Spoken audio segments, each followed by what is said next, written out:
Please welcome Adam Cornell to the stage. Hey, everybody. I am extremely pleased to be here this afternoon with two outstanding young people whose voices that you will soon hear from.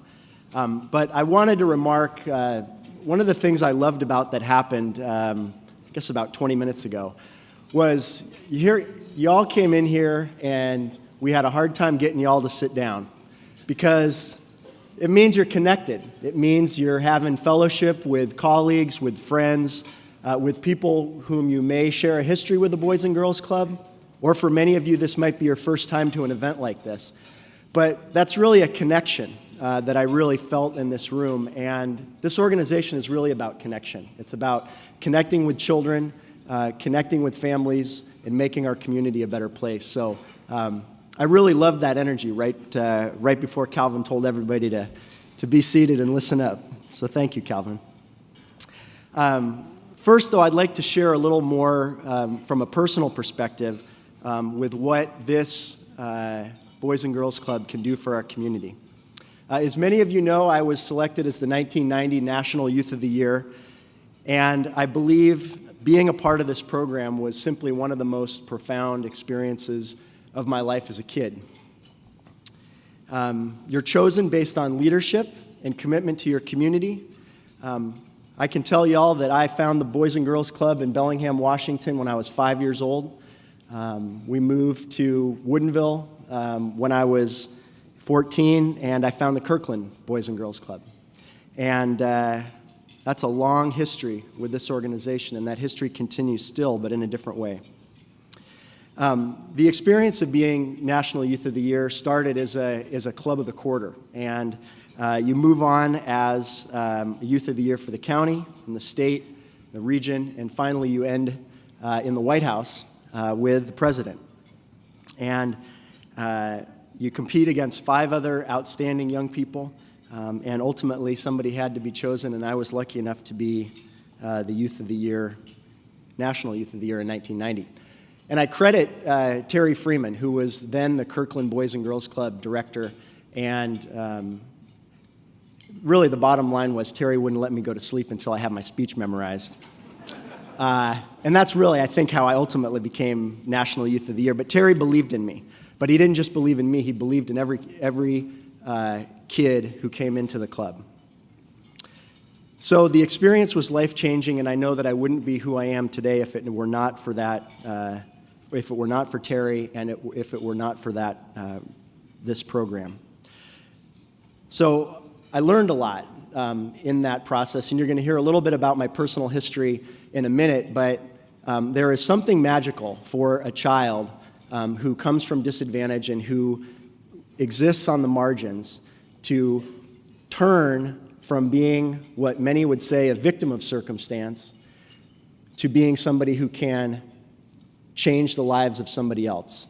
And being National Youth of the Year gave me an opportunity to give back in a way that really helped me to see myself in a different way. So now I want to talk to you about these powerful voices. The next several minutes are going to provide you an opportunity to hear about what this club does for the community. And I'd first like to introduce you to Mares Ortiz from the Federal Way Boys and Girls Club. Mares, as you will find out, is a very focused young man, and I know that you will enjoy hearing from him. Mares?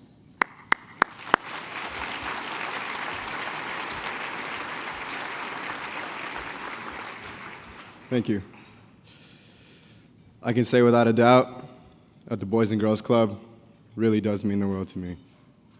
I know it sounds cliche and overused, but before I was coming to the EX3, I felt alone, hopeless, and out of place. I was struggling in school, I was struggling with my family, and I had been stressed for a long time about all the work, all the fighting, and all the arguments I've had with different people. This made me feel like giving up. The only person I had to turn to was my mother. But as a single mother, balancing her job and her children, it was hard for her to keep in touch with my life. I always had to be strong in my mind. I always had to be a brick wall against people I didn't know, and I could not let people see my true feelings. But then I stepped into the EX3, and as usual, there were the staff with their smiles and warm welcomes. But it wasn't just smiles and a show, like all the other places I've been to. They were meaningful and caring smiles, eager to have educational conversations and to have that bond that you rarely have with anyone. Immediately, I felt something I hadn't felt in a while. I felt happy and relieved. I finally had a place to put my guard down and to open up. Since they helped me so much, I wanted to give back, so I volunteered for their summer camp, which took care of 2nd to 8th grade kids. Then I was asked to be a CIT for Camp Brotherhood, a week-long camping trip with Boys and Girls Club kids. I felt scared and nervous at first about leaving home and having so much responsibility over others. During camp, my view changed.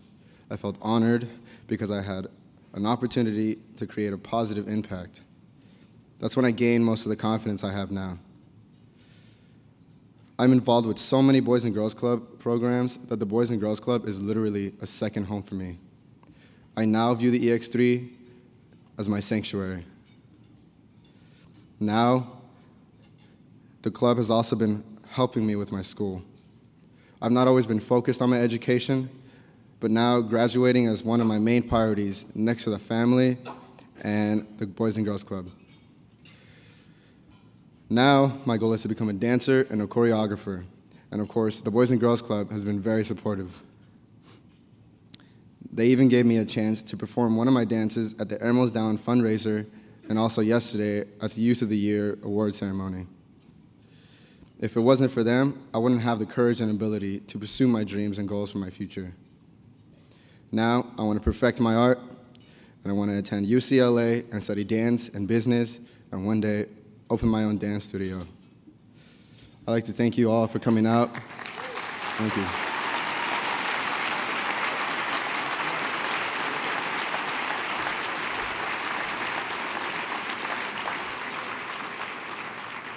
I told you guys it was going to be powerful. Thank you, Maris. So I'd next like to introduce the King County 2015 Youth of the Year, Mariana Espino from the Wallingford Boys and Girls Club.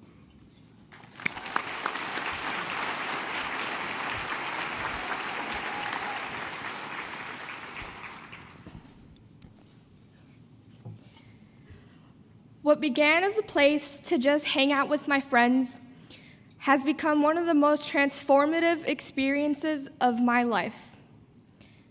I have been a member of the Wallingford Boys and Girls Club for 10 years, and the number of doors that the club has opened for me is amazing. I have attended national Keystone conferences in both Atlanta and Anaheim, with Orlando coming up this year.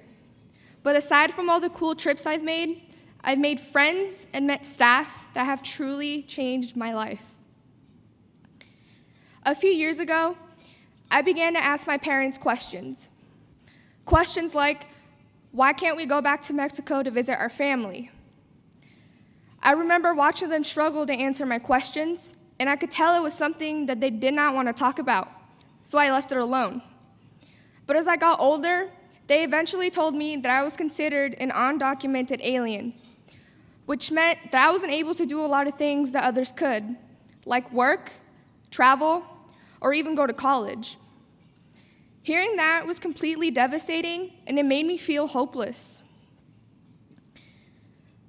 My family has always told me to never let anyone know about my situation, because they were convinced that no one else cared about people like us and that we were on our own. But through my involvement with the Boys and Girls Club, I learned that that was not true. Once I joined Keystone my freshman year, I figured that I would never get to fully experience what it was like to go to a national conference. As I felt very comfortable at my club, I slowly began to open up to my closest friends and staff. Word got around and eventually reached our club director, Megan Sweet. She pulled me aside and assured me that anyone was able to fly within the United States as long as they had a state ID. If it weren't for Megan, I wouldn't have known about this until years later and missed out on my opportunities to attend the national conferences. But more importantly, I realized that my friends and staff didn't care about my status. Following an extremely lengthy process, I was accepted into the DACA program, giving me legal residency status in the United States.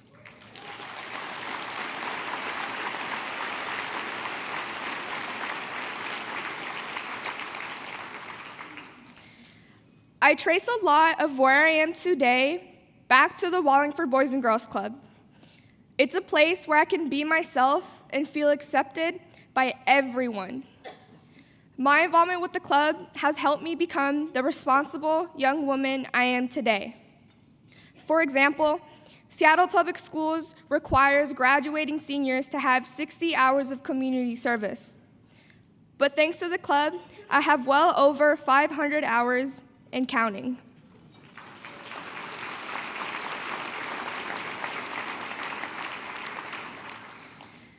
As a result, I plan on dedicating my career to service by hopefully one day becoming a social worker and becoming an advocate to speak for the millions of people out there who are scared to voice their opinions about immigration rights, but more importantly, to give back to my community. I'd like to thank all of you for giving me the honor of being your 2015 King County Youth of the Year. Thank you.